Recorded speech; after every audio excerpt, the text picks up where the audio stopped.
You have a unique career. You've had a unique life. There's not a drug culture. There's a performance culture, and a fucking good one. I must admit, when you first came in, I thought you were the worst of all of them. That's probably a pattern across my life, actually. And that's a massive fail, really. Felt like in the warm-up, my legs were made of lead, and it continued into the first quarter, and with that turned into the Weagle's Web.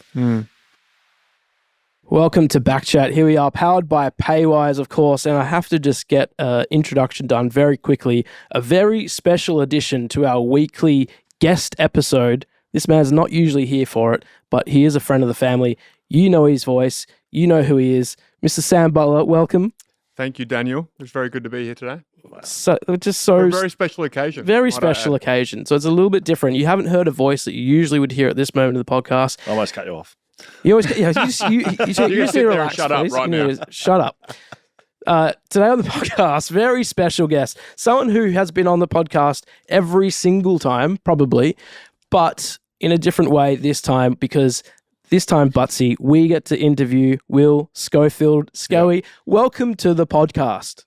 Well, guys, it's great to be here. I can tell you that right now. It's actually, it's weirdly like nerve-wracking being like the guest. Really? I don't know what you're going to ask me. And I thought I'd be like, yeah, whatever. Like I've done this a lot of times. Yeah. I'm not nervous, but I would like to know what you're going to ask me. But that's fine. I understand how these work. Well, it's your life. You probably know something about what we're going to ask you. That's right. Yeah. It's great to have BackChat back together. Of course. Yeah. I was actually looking at some old episodes just sort of recently. We're going to get to you, Sco. Looking at some old episodes recently, and you were on there, Butsy. I think we had you like 3 weeks in a row one time. It was great. Great times. Yeah, then I got dropped. Yeah. I never got asked back until now. Hamish Brayshaw came in. You didn't get dropped. No, we just made a change. You're a little non-committal. Yep. That's right. Well, it felt very similar to my last couple of years at West Coast, where there was a young upstart backman and someone not necessarily tapped on the shoulder and said, "You're dropped," but it was just implied that I'm old and it's done. There's someone better. There's a better talent. You came into team selection, your mate just wasn't on the board anymore. Correct, yeah. No one had told you. People just froze me out. I was like, okay, I've got this feeling. All right, let's get into the formalities, because you know what we're going to do, Will. You've been on the podcast, and we ask every guest the same question.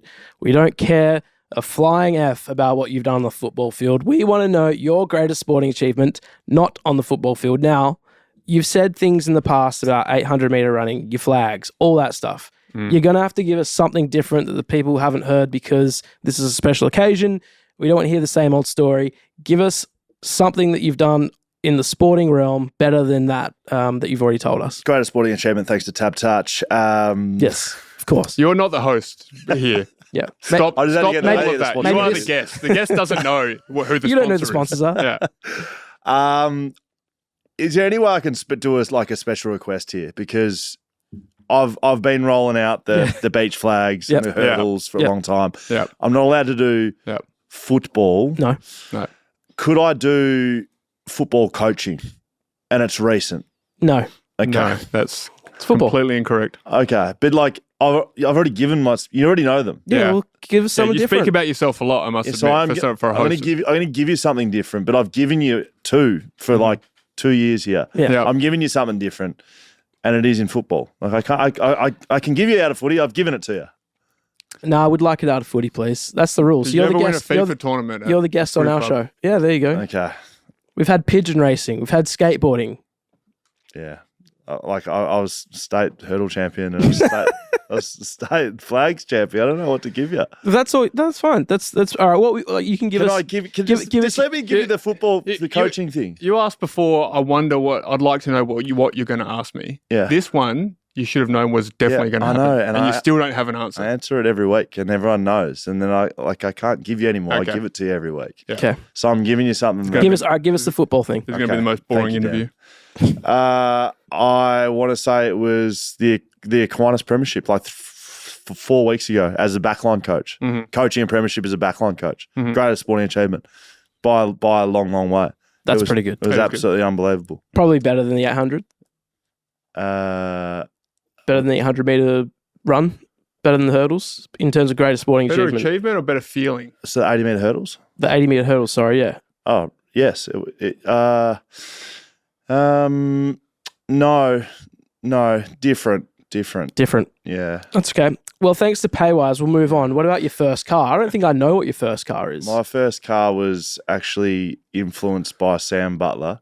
And Like the rest of your life? Yeah, correct. I came to Perth as a very young, immature man, no idea what young boy, that I had no idea what I was doing, and I was looking around and trying to find someone to guide me through life, and Sam Butler lived around the corner, so he fit the mould. He had a white Mitsubishi Magna. So when I did my legal driving test down at the driving centre, shout out WA Perth Driving Centre, who let me go left and then left and then left and then left into the car park, and that was my driving test. No joke. I then left that, drove to a car dealership, and they said, "What sort of car do you want?" And I said, "No idea whatsoever." And then I was like, "Who do I know who has a car?" Butsy has a car. I said, "Do you have any Magnas?" They said, "Yes, we've got a white Magna." I said, "Great. What year is it?" They're like, 2001. So there you go. 2001 white Mitsubishi Magna. I drove it out of the dealership. I was with Tim Houlihan, who didn't have his license, and he said, give us a look how much it's got. So we went onto the freeway. This is out of the dealership. I stopped it on the freeway on-ramp, and I put the foot to the floor, and I snapped the driving belt, and I couldn't steer it. So I got stuck on the freeway. It was like Speed, the movie, and I couldn't get off the freeway because when you snap the driving conveyor belt, the steering belt, you can't, it's manual steering. So I was wrenching the steering wheel down. Eventually pulled off to the side of the road and had to get towed on my first day of driving. Gee. Oh my God. Great story. Yes. So they sold you a lemon straight off the bat. Yes. Mitsubishi Magna, very reliable car. You must have had yours for a while. I used to see those everywhere. They must have had 50 in the dealership for you, ready to go. How was yours? Is yours? Are you still driving it? No, I upgraded eventually. Great. But no, I did have that front one for a while. It was a beautiful car. But that story reminded me of a time, and I don't want to talk about myself too much in this podcast, but you talked about your license. They gave you a bit of a freebie. The day that Daniel Kerr walked into the change room and says, "Anyone want a boat license?" I said, "What do you mean?" It's like, "Do you want a boat license?" I'm like, "Okay." Well, he goes, "Just sign your name here." So I signed my name on some forms. 2 months later, a boat license appeared in my letterbox. Do you still have it? And then about 6 months later, he goes, "Hey, you know how you got that boat license?" I'm like, "Yeah." He goes, "That lady got fired." Wowee. Anyway, I digress. Yeah. There we go. Yeah. It All wasn't right. just me.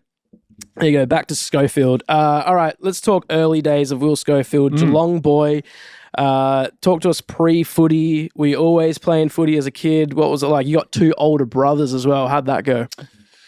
My upbringing was, I was a single child effectively. I've got 2 brothers, but they are half brothers, so a fair bit older than me, 12 years older and 18 years older. So I grew up in a home where, I was born, Ron was 12, Jace was going to uni, Jace went to uni that year. So then, Ron and I were there for sort of 6 years together, and he went to uni, so I was sort of by myself as a kid.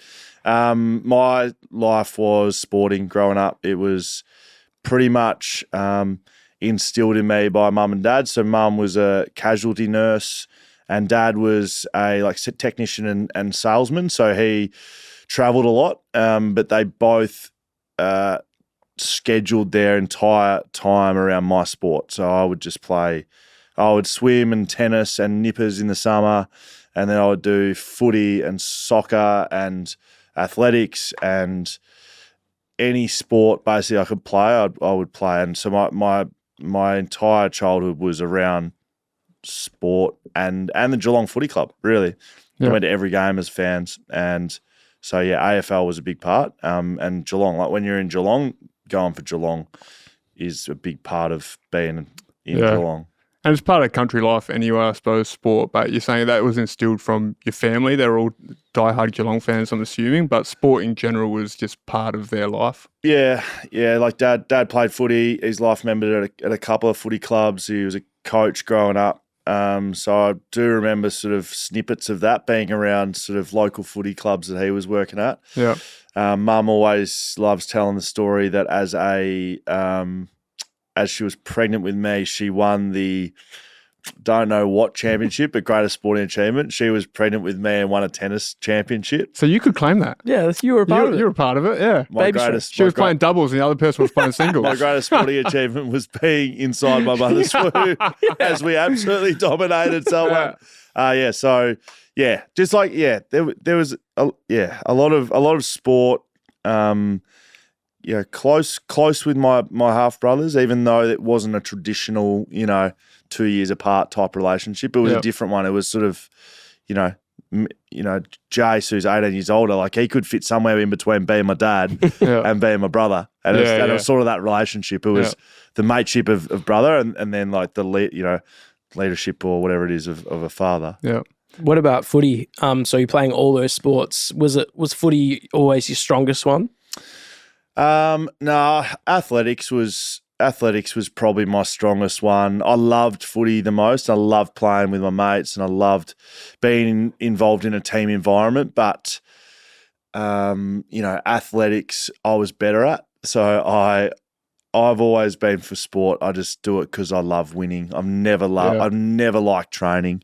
I've never loved the discipline required to be a player. And like it sounds stupid to go on and be a professional athlete, but I didn't love it. Like I've known and we've known teammates that love that, the discipline side. Like, I'm just gonna starve myself and I'm gonna do this and that. That's never train the house down. That's never been me. But like I've probably been up there in terms of competitiveness of I just love trying to win. And I was going to say, sport. it's the competition that drives you, or as you say, it's not necessarily about the training or the enjoyment side of it. Is it the camaraderie side of sport that drew you to it, do you think, or is it that inner drive, that competition that you thrive on? Yeah, probably first is the inner drive, competitive stuff, and that's why I loved aths, because it was very much especially when you're younger, it's very much if you're quicker you can beat them, but like the longer different stuff. So I was an 800 runner was my sort of main one, I suppose.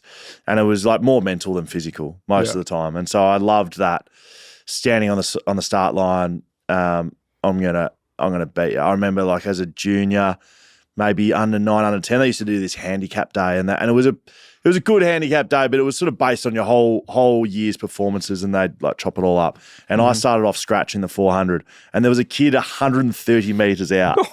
Right, huge. So it was like young enough to be there's a big discrepancy in talent. Yeah, and I was in the red bib, the red like off scratch bib. Yeah, and I remember I won, and I just remember like passing that kid with like a meter to go in the 400. Yeah, and that's in a good kind of snippet of like why I used to just love beating people.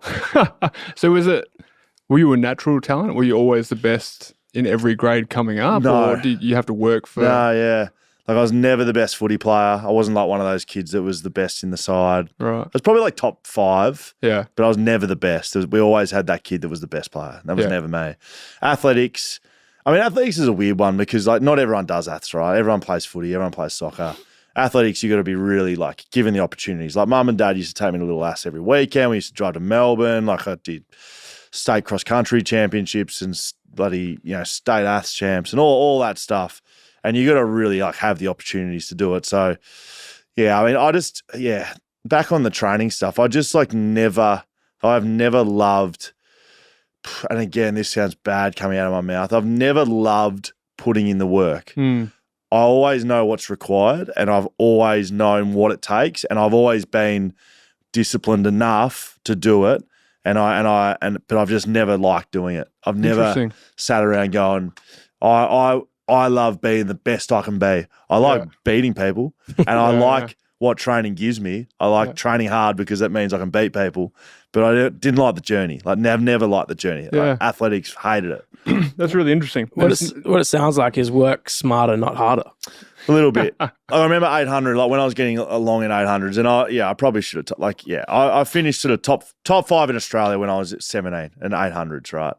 And when I used to train for that, like our athletics coach, I used to say to him, like, mate, he used to try and get us to do repeat 1K efforts. Mm-hmm. And I flat out refused. And I just said, mate, if I'm running 800, I'm not running one more meter more. If I'm doing 800s, you can give me as many 400s as you like. give me as many 200s as you like. I'm not doing 1,000. Coach's nightmare. And I just, correct. And I just refused to do them. Like, Mate, it's really interesting because it's not the impression that you first gave when you came to the club. What was that? Well, I think let's go into your career. Okay. And let's caveat this conversation a little bit. I've been telling Scully, he's interviewing all these other people. People know him. He tells his own stories, but you have a unique career. You've had a unique life, really. And there's lots of great stories in footy, but I don't think everyone knows exactly everything that you've gone through. And you've been gracious enough to let me and Dan have this conversation to get into some of those harder periods. And you've said nothing's off limits. So we're going to talk about all the great stuff. We're going to talk about all the harder things as well. But let's skip ahead. So we know Park Geelong for now. We're going to talk about your family a little bit more down the path. But let's take us to draft day. First question is, did you think or know that you were going to get picked up? And did you think or know that you were going to go to West Coast? So no to both of those. Yeah, had interest, went to draft camp, and I still remember sitting there with Choco Williams, my first interview. He did it like the night before everyone else. Like no one else was getting interviewed, and he called me into a room at like 8:30 at night. And he was sitting in there with a laptop, and he just like literally span it around and goes, "Watch this tape." No, like not even a hello. Like walked into a room. There's like 7 blokes sitting around. And this is a West Coast. This is Choco Williams, Mark Williams, premiership coach for Port Adelaide. Yep. Port Adelaide. Famous for his draft interviews, by the way. Yeah, yes, lunatic. right. Yeah. And I just walked in, and it's just like his face is illuminated by the light of the laptop. It's a pitch black room. It's interrogation. Spanning around and said, "Watch this video." Yeah. And it was a player kicking out, and he paused it as he's about to kick. And he goes, "What should he do, and what's he going to do?" Mm-hmm. And I'm looking there, and Butsy's out 1-on-1 with the player. You can kick it to Butsy, he's a good player. Nah. The ruckman's on the other side. Nah. Short open option, foot 15. Nah. Went through 6 options. Yeah. Nah. And he just span it back around, played it, then span it back to me. He's like, "Mate, there's no one on the mark. Play on. Take the game on. What are you looking at? Like, what are you actually doing here?" And I was like that rattled. Wow. And I walked out of there going, "Well, I'm never going to Port Adelaide." So to go back on your question, Port actually had the next pick other than West Coast. And I did think that, I think they were going to take me. You thought there were a chance going there? West Toff, I think, was the one they did take. So it was sort of same size, shape. Yep. Looks. They're thanking God that West Coast took you at 50, obviously, not West Off. Yeah, well, how many flags did West Off win? Yeah, I good don't know. point. Yeah, good point. So well played. But I didn't know I was going to go. I had my best mate, Mike Rockefeller. I said, "You want to come around and listen to the draft on the radio?" Because there's no TV, it wasn't on TV back then. Yeah. And he said, no, I've got other stuff What's to the do. point? He was the first one around, and his first words were like, "I'm sorry, I didn't think you were going to get picked up." Wow. No one. Well, That's probably a pattern across my life, actually, and not just footy, but being underestimated, or yeah. I had moments through school footy and state footy. I didn't play any state footy. Yeah. I rep teams in year 12. I went to draft camp, but I wasn't in any rep teams. Interesting. Lots of people sort of not rating me, and I've used that as motivation, definitely. Yeah. And that's including my best mate, Mike Rock. He'll be listening to this. So pick 50. How many picks in your draft year? Like how close were you to the end of the... There's probably 70. I don't know how many exactly, but 70. So 50. And that was the area, like if you were going to get picked, that's the area you thought you were going to get taken? Mate, honestly, it was like, hopefully I get picked. Don't really care where you go. I was 76 kilos and 195 centimetres. So it's about as skinny as you could get. Yeah. Like one chin up. That's skinnier than I am now. One plus an extra foot. Correct. I would do one chin up body weight. No chest press, like no bench press. I had no weight doing ability. I couldn't do it. I could do one chin up. So you were happy to go anywhere? Were your family happy for you to go anywhere? And were they happy that you came to West Coast at that time? Hard to know. I think like mum tells a story that Mum's got a lot of great sayings. She'll definitely be listening to this. But it's like she always says that, her father went off to war to fight in World War II. Like it doesn't really matter. Will's going to Perth to go and play West Coast, right? That's good. Which is it's good perspective, right? Toughen up. Yeah, correct. So she always says she was happy. There's plenty of tears though, draft day. Like they would have loved for me to stay in Geelong. But the best thing for me was to to go to West Coast. Yeah. Really. Yeah. What was your thoughts of West Coast pre going there? Just good play, just good. Like they were a premiership side, so Fresh off the 06 premiership. Yeah, I was a massive footy fan. So I remember watching Leo Barry in 05, and then I remember watching the grand final in 06, and I just thought they were a great side. And so when I got picked up by them, I was like, well, I'm going to the best team. Awesome. Yeah. Best case possible. Go to the best side. Like you'll be around the best players, which I was. Like, you know how they were. That's like walk in day one and you got Chris Judd, Kerr, Cousins, Cox, Embley. How far down the list do you want me to go until I get to Butler? Keep going, please. But it's just like you're walking like Glass, Waters, Butler, you know. Yep. It's ridiculous. Yeah. Braun Embley. So you spoke about your frame when you first came to the club. So you had a couple of things going against you. Mm. Obviously, you came into a very good side, and when the side's winning, it's very hard to break into the side. Yes. You also got drafted with a few other people in your position. Yes. So we're talking Mackenzie, we're talking Brown, Thompson. Yep. And I must admit, when you first came in, I thought you were the worst of all of them.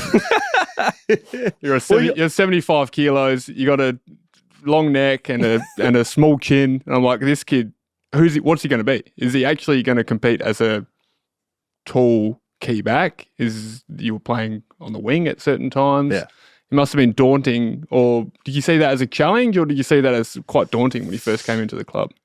Yeah. So, yeah, I've always been really confident in my own ability. I remember Trevor Woodhouse, the West Coast recruiter, so similar story to Mark Williams going back before the draft. He asked me, he was sitting in my living room after I'd introduced him into the house as Terry. I built myself all day to remember his name was Trevor Woodhouse. And he got to the door and I said, Mum, this is Terry. Oh, wow. And then he corrected himself. Oh, wow. He corrected himself. He said, it's Trevor. And I said, and Mum's a bit deaf. She goes, what? Sorry? I said, Terry. I overcorrected him. So not getting drafted to the West Coast. But he sat on the chair and he's like, where do you think you'll play it? Like if you get drafted, where will you play at AFL level? And I was like, I was I wasn't like an extrovert, but I was quite confident in my own ability, especially athletically. And I said on the wing, and he laughed at me. He was like, no chance, absolutely no chance. So again, that was a motivating factor. At times in my career, I played on the wing for West Coast. Yeah, correct. And I remember having a conversation with Trevor, and I was like, mate, remember when I said? And he's like, mate, you said you're going to play on the wing, and he said I had no belief whatsoever you could do that. And so when I got to the club, I don't know, mate. I was probably lucky and happy to be there. I wasn't a kid that was drafted there going, well, I'm going to play fullback for West Coast. That's what I want to do, and that's my thing. I was a utility. I was willing to fit in around team. I've always been a good team man. So all that stuff around motivation, I think I compensated that by trying to be a good team man and role player and understand things and be a smart footballer. And so, you know, if Wish had come to me and said, we want you to play forward pocket, I'd been like, okay, cool. I'll just go work on my goal kicking. No worries. Yeah. Well, you spoke about before that you don't love training. And I said, you know, that's not what my first impression of you was. My first impression and a lasting impression was you always put the team first and you love your teammates. But the initial impression was this kid just wants to learn. He just wants to improve.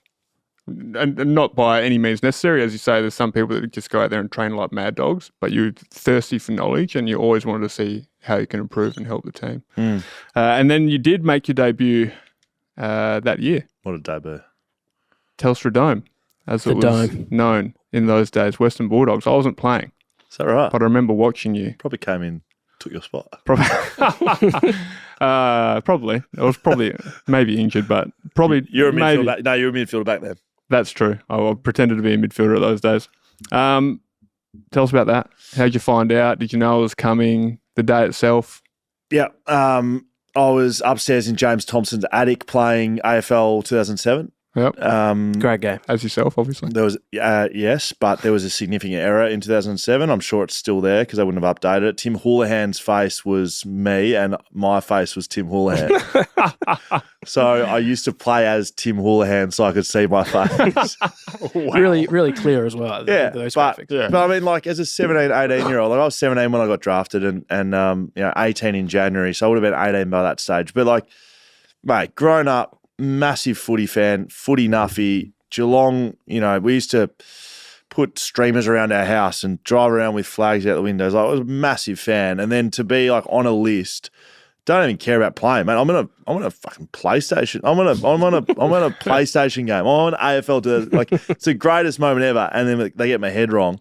But I was playing that game against Tomo and Tony McHale rung me, backline coach. And mate, it was fully out of the blue. Like it wasn't like, oh, Chicky's out, maybe I'm a chance. Like I was just you weren't ripping it up for Peel or anything. Oh yeah, no, I was playing well, but I wasn't. I remember thinking about it. Like I was trying to play good footy. Like I wasn't like picking in the team or who am I going to come in for, because it was challenging for another flag, and I was an 18-year-old skinny kid. Like so, yeah, totally out of the blue. And I was like, oh mate, you got to pause this. And we pause it, and they'll pick it up, probably like a flip flowing Nokia sort of operation, and he was like, mate, we've just had match committee. I said, oh yeah, that's great. It's good for you. Thanks for the update. See ya. Thanks, Bub. Gotta go back to my game. So his nickname's Bub. I was like, oh, I'm just playing PlayStation. And he goes, mate, we're, thinking about playing you. And I remember saying something like, oh, fuck. And he goes, why? Mate, if we play you, what are you going to do? And again, I remember going, like, what do you mean? What am I going to do? Like, I'm going to play. He's like, no, well, how are you going to play? Like, if I put you in an AFL game on the weekend, what's your focus going to be? Tell me what your focus is going to be. And I was just, rattled at this stage. I'm going to play on if there's not a man on the mark. I was rattled, and I remember saying, mate, I just want to fit in with the back line. I just want to play my role. I just defend first, get my job done, and then whatever happens after that, no worries. Yep. And he sort of later told me that, they were literally 50-50 on whoever they were going to play, and whatever I said, my answer, he was like, gets it.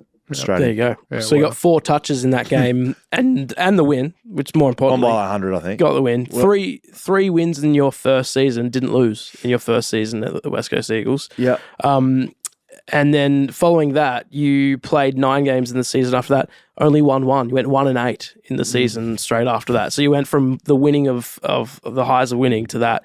Was this around the same time that the 07 was around like the drug culture stuff was kicking off around West Coast when those stories were starting to come out? Do you remember what was happening at the club when, you were really young at that point. Yeah. I mean, that sort of plays a big part in the story, right? Because we get drafted. So I got drafted end of 2006. West Coast win the flag. They have, a lot of things circling the club then, and, lots of different names and lots of different moments. The famous ones.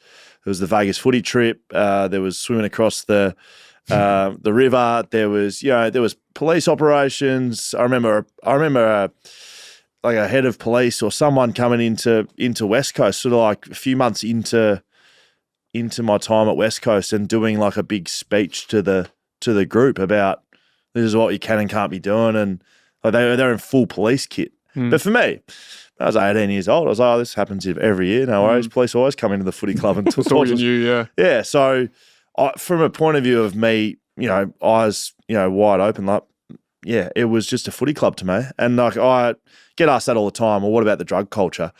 Mate, the drug culture, and then like, I think it's proven that there was one there. It wasn't at the footy club. It wasn't something that was happening at the football club where there's a nightclub, you rock up and there's a nightclub going on. My memories as an 18-year-old in that football club, it was one of the hardest years of training I've ever done in 2007.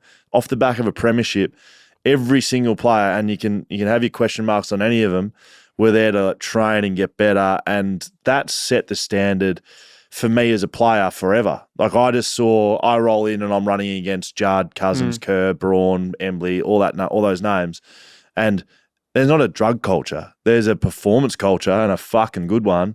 And the hardest running side was we're going to be a hard running team. Like that was one of the core values. That's what I learned. And I don't say that to defend the club. Like that's what it was. Like it was just a winning culture that I walked into, really. Yeah. So then 2009, you play 3 games. Then you played 20 in 2010. So between 2009 and 2010, you shot right up. You weren't just a guy trying to get in the team. You fully made the squad at that point. Well, at the end of 2009, there was one spot on the list, and I didn't have a contract coming into the last game of the year. So I was playing in the Waffle. We didn't did we make finals in 2009? I can't remember. Don't think we did.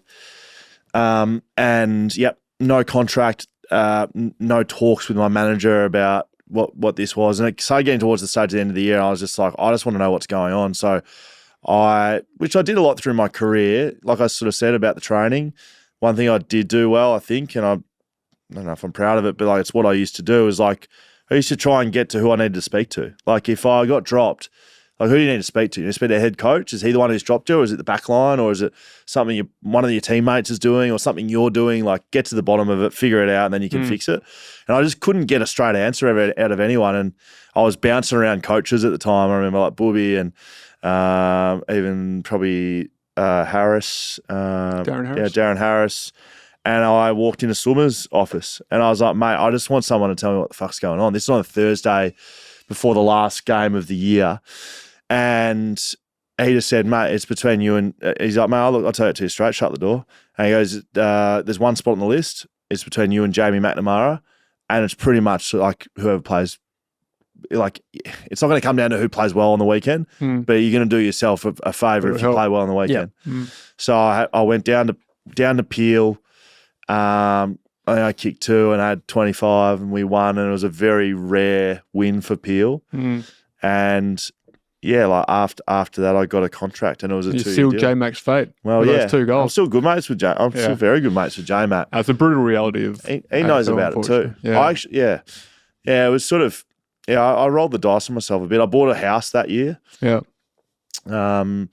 Without a contract. Yeah. And everyone backed yourself in. Everyone around me was like, mate, it's the dumbest thing you could ever do. Like, what are you actually doing? Because my recollection, and I don't remember all of your career in great detail, but my recollection of your early years is what I stated before. We didn't know what you were. Were you a tall back? Were you half back? You were playing wing. I think you even went forward at some stages. Like, in that shift towards 2010, when you solidified yourself, was there a mindset change, or did you just find your place in the team? What's your recollection of those early years trying to find your spot where you actually belonged? Yeah, I was definitely lost. I remember in those first 3 years, like Dad had to come over. I remember getting fined at Peel. And like all of this has had influence over my life, right? I remember getting fined, and it was one of the more embarrassing moments I've ever had. All these senior players, like I'm 18, 19, down at Peel Thunder by myself. There's no West Coast or Freo guys down there. When I was drafted, I got redrafted to Peel. You get allocated a waffle club. And some guys like you go to Perth, right? And it's a 5-minute drive. Well, Mandurah and Peel's an hour away from Perth. I used to drive down by myself every Thursday. I used to think that, I'm going to be playing down here, which I did a lot in my first 3 years. Like, I want to be a part of the team. So I used to go down there. I used to do like weights. I used to do, hang around for fine sessions. As and if stuff. you're part of it. I didn't want to just rock up on Saturday and be like, well, you know, I'm an AFL player, so just play me. I want to be a part of the team. Muddy Waterman was the coach down there at the time. He was massive for my career. But this moment, I didn't get a kick. I played full game, God knows where, had 3 handballs, and I got fined in front of the whole, and it wasn't just like 10 of the players, it was 50 of the whole squad. Like, Scoey, like, you're on an AFL list, you got 3 handballs, mate. Like, come put $2 in the jar. Yeah. So it like wasn't a team fine. I thought you got like fined like a suspension sort of fine or something. No, right. Like fines at the end, you know. You know, putting fine session. Fine session. We do it on BackChat. And it was just like, I had to walk up the front and put a $2 coin in a jar, which meant nothing, of course, but like the humiliation of that. Much about it. Yeah, and so sort of around that time, like Dad come over, and I remember he come over and he was cooking for me, and he was sort of, he's like, you're rattled, completely rattled. So there probably was a turning point, that year for us that focused back in on footy. I had moments like that through my career, definitely, and it was probably to do with my like love-hate relationship with training, to be honest. Yeah, I had moments where that wasn't where it needed to be, and that was probably a time, and I was able to get back on the horse. Talent probably took over a bit, played some good footy, and then that year, I think, it would have been around that time that we had some coaching changes. Because you win the Wooden Spoon in 2010. Yeah, I reckon David Teague was around probably then. I reckon we had some coaching changes in the back line, and I had some real, I'm almost certain 2010, I felt fully backed for the first time in my career by coaches. And that, again, was a pattern through my career. I can't remember who was there. I think Metro was in 2011. Well, yeah, so maybe it wasn't Tegi, I don't know. But, you know, when I felt trusted and backed by my coaches, my performance was at its best. Yeah. And so that, I don't know exactly, but that probably would have been the case in 2010. Yeah. Okay. 2011, make the prelim off the back of Wooden Spoon. Doesn't happen very often for a team to go from the very bottom to then just, you know, we've seen Hawthorn do it this year to a degree. What was the big change then between 2010 and 2011? 2010 and 2011. 2010, yeah, it was interesting that, you know, played 20 games in that year and we win the Spoon. We had a lot of injuries late in that year. Senior players, they sent them off to surgery early. Like, looking back at it, it was like Q in the rack probably early. And they thought, well, let's go and get this fixed up. Let's make a big run next year. We also, I'm pretty sure that was the off season that senior players like stayed away from the group for a certain amount of time. Correct. Is that right? Correct. Were you involved in that? Or you missed Correct. out. You were involved. Yeah. So I was 2010. an exception. I got in the group early. So 2010, you were in it. You'd been like 23. I missed all of 2010 with injury. That's why I won the Spoon. Yeah. That's why we won the Spoon. Yeah, that's why we won the Spoon. So you would have been driving this hard. The senior players been away from the group. Well, no, I wasn't driving it. But we were on the back of quite a few senior players getting injured and not getting through the full season. Like and Coxie, you know how it was in Curry. those mid-2000 years under Woosher, and preseason was everything. We would be driven to exhaustion and then play a full season, all finals, and then basically have 4 weeks off and start again. Yeah. And so they thought, well, obviously this, you know, the longevity of our players is probably the most important thing. So I remember every session we'd go down, the senior players in preseason of 2011, and go, boys, we better play awesome this year because then they'll keep doing this. And the boys had a great year. To their credit, all of our senior players stood up. I think Walshy came in maybe that year and we changed our game style a little bit. It was very pressure-based. But what it Some did, of our young players stood up. What it did, and you wouldn't have known this because you weren't there, but when we had to train by ourselves, there was no senior players on the there was no one there to fall back on. What's going on? What's wrong with the drill? What are we going to do? What's the outcome? There's no voice. So it immediately got that group of players, which a lot of them go on to be a part of this successful back end of the 2010s. Yeah. Of, you know, and like Scott Selwood's not there in the end, but like, you know, Scott Selwood, Luke Shuey, Brad Ebert, myself, Nick Nananui, even like Prutis, Hearn, Kennedy. Good point, yeah. Like all those guys who are really young at that stage spent an entire preseason without our 10 most senior players there for a lot of the major sessions. And you guys would go and train off-site, get your work in. You guys were fresh and performing and guns, and we were learning to lead, basically. And that's a great point. And then, you know, off the back of that, put it all together. You got a young group that's learnt to lead, and you put that together with a high-performing senior players, some of them premiership stars, and you get 2011, which was prelim. Yeah, we lost to Geelong in the prelim at the MCG. It was a cool run. I was a running backman back then. Bit of a different role to what I finished my career in, but used to run and bounce a lot back in those days. Kicked one of the great goals at Subiaco Oval as well on the run and bounce. Which one? Well, yeah, no, generally I've kicked some goals. The one on the right wing when I think you got nominated for goal of in the Derby or another one. I can't remember. Yeah, there was a few bounces and it was near the corner, like the edge of the 50. Yeah, it was in near the Derby. boundary. Yeah, it's One of the all-time great spin moves you had throughout those years. Yeah. When you're a bit more agile. Yeah. I don't know what happened. I do know what happened to it. The spin move. Well, the spin move and my agility and the running and bouncing, like my role changed. I completely changed role later in my career. And I put on a lot of weight deliberately to play on bigger players. And you can't run around like an 85-kilo guy, which is what I was then. I want to come back to these middle years, but now we're touching on it. Yeah. I had a question around that. Was that a coach directive? Yeah. Well, they wanted you to be a key position, put on weight. That wasn't from you. Yeah. Adam Simpson, 10 kilos in the off-season. Really? How did you put that on? Because you got to go and do it with training. You guys go eat McDonald's. Correct. Yeah. You just got to increase your food quantities, increase your weights sessions, and run longer, or not necessarily run longer, but like the running sessions are more, set to less weight loss, more, anaerobic over aerobic. What year was that? Mate, it would have had to have been 2014. Yeah, 2014. Yeah. So Darren Glass leaves in 2014, right? Yeah. And he said, "You're next up. Yeah. Put on some weight." Through 14 into 15. Yeah. Yeah. Very interesting. Yeah. So I was playing at 90 at my very heaviest. So walking around 87, 88. Mm-hmm. And then by 15, which I think is the best year of footy I played my whole career. That, yeah. I was playing at 100. Really? Yeah. Keg. Yeah, 100. That's and good. and walking around at like 98. So I put 10 to 12 kilos on in 12 months, basically. Wow. Yep. Did that later in my career as well during COVID, but that was not what I'm saying. That was the Different McDonald's. reasons. That was the McDonald's. Back to 2012. So you guys lose a pre-season grand final in 2012 against Adelaide. Yeah. Remember it. How at that time was the pre-season grand final a thing? Like, There was cash. I remember Right. being cash in the line. Yeah, I remember being cash because we wanted to win it.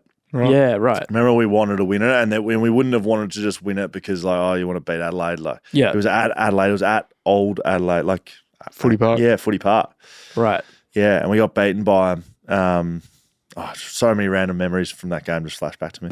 Really? I went to Russia behind and just like knuckled it, and it's like there was no rush behind rule back then, so I just was the last man back, and it was really wet, and I dove to like punch it through, but I like knuckled it, skimmed off my knuckles, and it just stopped like a metre before the line. It ran past and kicked off the ground goal. No. Oh yeah.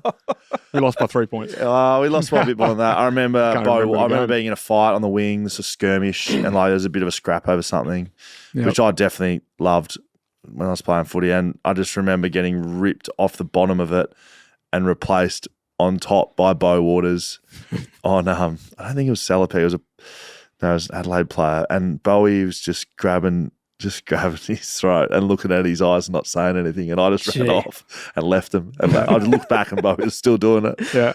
Not sure what happened. You assumed when you look back that guy may be dead. Yeah, seriously. That's all right. You got Beau Waters behind you. You can do anything. Correct. So you finished 5th on the ladder. Really successful time for the club. Finished 5th on the ladder. Lose to Collingwood in the semi, and you were really consistent. You played 20 games that season, but that's the year that you lost your dad. How did that fall into the timing of footy and how that sort of affected your playing? What year was that? 2012. Yeah. Yeah, it's interesting as I sort of look back on like not just footy career, and like we've gone a bit year by year here, so feel free to not to do that. But you're the host, so you can do whatever you like. Yeah. Yeah, shut your mouth. Okay.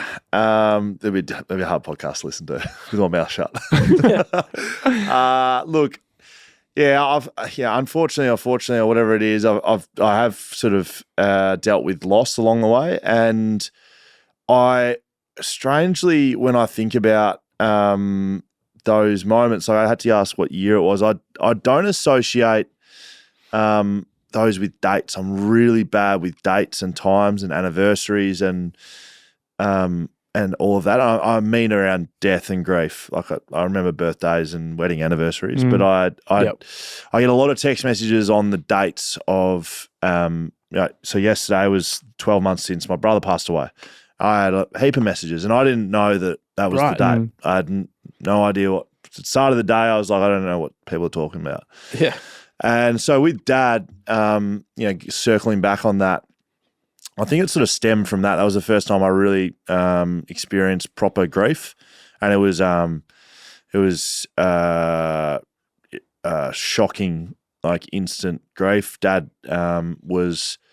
Dad came over to Perth for 3 weeks. It was the longest he ever spent in Perth. I was renovating my house in Leederville, and he came over by himself. Thought that he and Mum would be blueing the whole time, like arguing. So they used to sort of bicker a little bit, Mum and Dad, because they were both very strong personalities, and I've got the best of both of them in that regard. But like, if they were both doing a renovation, like that just would never happen. Like the best example I can use of Mum and Dad was the Costanzas. Estelle and Frank. Like I'm genuine. My middle brother Rom and I like talk about that's the relationship, right? Yep. So Dad's like, mate, if I'm renting on your house, mate, I'm coming solo. Yeah. So he came over 3 weeks. We did a shitload of the house. Yeah. And we you look back on this now and you think, like, shit, it was sort of meant to be a little bit. Like, we had some dinners one-on-one, which we'd never had in our lives. Like, I don't know how what everyone else's life's like, but I look back on my relationship with my father and, we didn't used to go out to dinner by ourselves and sit around and talk about fucking anything. We used to talk about what was happening, and we used to eat as a family, and Dad would be away, and we wouldn't ever go out together and spend time one-on-one unless it was sport or. So we had time in that 3 weeks where, like, pretty much every dinner we'd just go out to dinner, and by the end of it, like, we ended up talking about his life and moments, and it was. I remember thinking, what a great experience that was. He got home on a must have been a Monday night, landed, and then had a heart attack that night. He was in bed next to Mum, and it was pretty brutal. So I remember the phone call when Dad passed away, and it was just like, genuine shock. You don't expect that to happen. Especially after you just spent a lot of time with him. All of that sort of stuff, comes in, and I didn't know how to deal with that at all. I was at the footy club the next day. I think I just came in. I didn't know.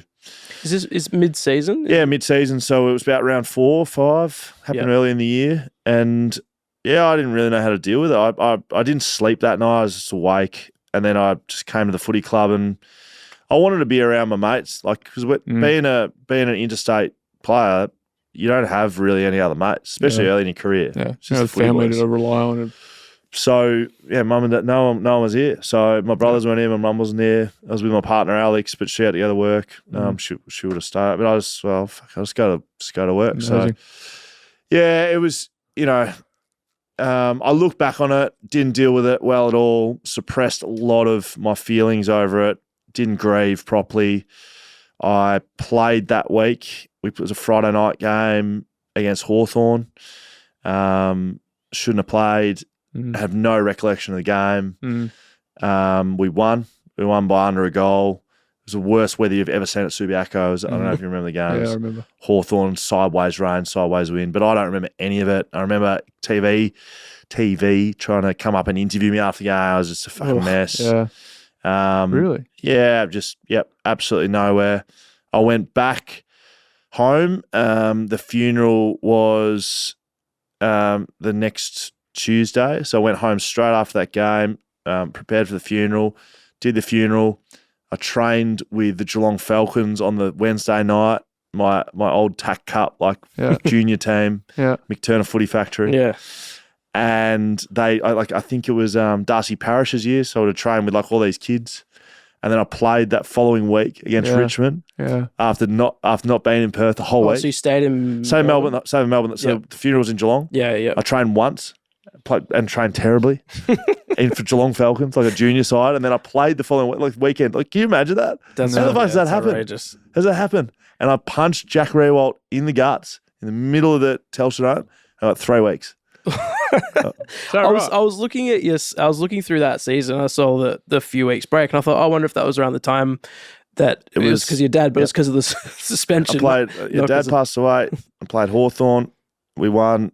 I went home, trained, and then punched Jack Rewalt. I actually remember the Hawthorn week. Well, that week, quite vividly. I'm horrible. I don't remember weeks in my career or games. I can't remember that grand final, to be honest, that we played in. Yeah. But I remember that week vividly because I remember times like this, especially when good mates go through something like that. And I remember thinking at the time, what the fuck is he doing? Like, why is he? Why because you presented and rocked up and went through the motions, and we didn't know. Obviously, we knew that you were going through some turmoil inside, but outwardly, you were quite stable. Yeah. So it's interesting hearing about you reflect on that and whether you think football was good for you at that time, or whether if you had your time again, you would have extricated yourself from the club and spent more time over in Victoria. It's yes for both. So I think footy was great for me. I think without it, God knows what. But then you're not here without footy, all that sort of stuff. So I think the decision made in the time was probably the right decision. Yeah. But like looking back on it, it was such a wrong decision. Yeah. But you don't know, do you? There's no right decision really, is You there? don't really know. And yeah, looking back on it, it was terrible. And I dealt with it poorly. I definitely changed as a person from that moment, I think. Good, bad, whatever it is, you definitely change. I don't think you can sort of argue that something changes within you. I sort of, again, probably went through a patch where I lost my way a bit, whether that's relationships and that's with friends, with partner, with the footy club.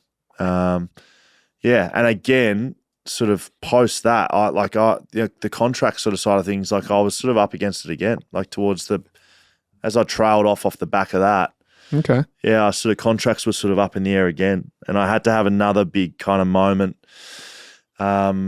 Bruce Willis, SAS guy that used to be around the footy club a lot. Not actual name, but not in Die Hard. Not Die Hard. SAS Die Hard guy. So we had a great man. Yeah, we had Bruce Willis, and that's not his name, but it's what he used to go by. Oh, right. I just thought it happened. SAS soldier. Yeah, right. He was there for leadership and training and that sort of stuff. And again, I remember him just hitting me up and taking me out for coffee. So you want to go for coffee? And that wasn't weird, but I'd never done it one-on-one with him, and I knew that he caught up with a lot of our leaders of going. And I just didn't know what to catch up with. And he said, mate, hey, you just took me aside and said, how are you going? And I was sort of said, oh, yeah, fine, no worries. And he was like, mate, you look like a ghost. This is 6 months after Dad passed away. So, mate, you walk around the corridors like a ghost. And he just hit me straight in between the eyes, but he was so compassionate about it. So he was like brutal but caring. And I basically just said, mate, I don't know, like I'm trying to deal with it the best I can. I don't really feel like myself, and he sort of told me this story, and I probably won't share it in podcast land, but he shared with me a story that really showed great empathy for what I was going through. He'd been through a lot of loss in his life, and it was through his military service. And he told me this really specific story about losing people really close to him and his experience with it and how he dealt with it. And it was literally the first person that had sat me down and spoken to me about loss and how to deal with things and how to grieve and how to cope and how to handle yourself. And, as blokes, you don't really do that, do you? No. You just say, oh, I hope he's all right. I hope he's going okay. Maybe send a text. Oh, and you try to support. Yeah. Try and help, and you try and be there. Deal with other people. Yeah, but we very, very rarely don't sit down and go, mate, this is how you do it. Like, this is what I've done. You might make some different decisions around it, but I sort of credit him to really, again, probably like similar to my dad coming over and looking after me in that 2009 period, 2012, 13, sort of had to have a bit of a rejolt, like, that's what my purpose is and that's why I'm here. And I feel like I've done a lot of talking. Well, it's a podcast about you. We're getting interviewed. Why don't we tell us your best Woosha story? Because this is around the time when Woosha sort of leaves the club. It is. So give us your best interaction with Woosha. Oh, that is a shot out of the cannon. Best Woosha story. I remember lots of moments. I remember. I'm just trying to think of things that happened. Like my favourite Woosha story. It might not be like what you'd expect, but I've since learned this after the fact as well. There was significant pressure coming from outside the football club, and I say outside the football club, but it was from board level, and that was being from fans. When myself, Masto, JK had beards, yes, and it would infiltrated the board, and then they'd presented it to Woosha and said, mate, these guys are, pirates. They're obviously hanging out with, criminals. Yeah. They're doing this and that because of how they look. And I never knew this while I was playing, by the way. So this isn't he told me while he was coaching. I've since found this out. And he said he went to a board meeting, like full-blown Nizzy, the rest of the board, like, what are you going to do about the beards? And he had a bit of forewarning that was going to come up. And so he'd got similar to Choco Williams, spun his laptop around, and he had pictures of Brucey Dool, Flying Doormat.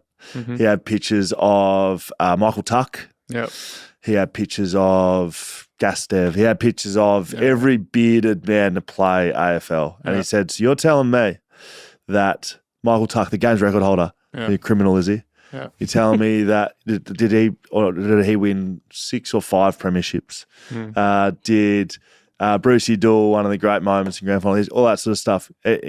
His beard affected how he played, and basically just went straight into bat for us. Yep. We never heard about it. We kept our beards. But for me, everyone loves the whoosher, like knocking blokes out in the field type whoosher. Yeah. And I think a lot of us as players reflect on whoosher being a pretty and at times in a nice way intimidating leader, and he was intimidating to be in a room with, and it like sometimes you just scared to even talk to him. Yeah. But he had your back, and if I reflect on my time between Woosher and Simo, and again, all due respect to Simo, I've spoken to him here. Yes. At times, I felt Woosher had my back more than Simo did.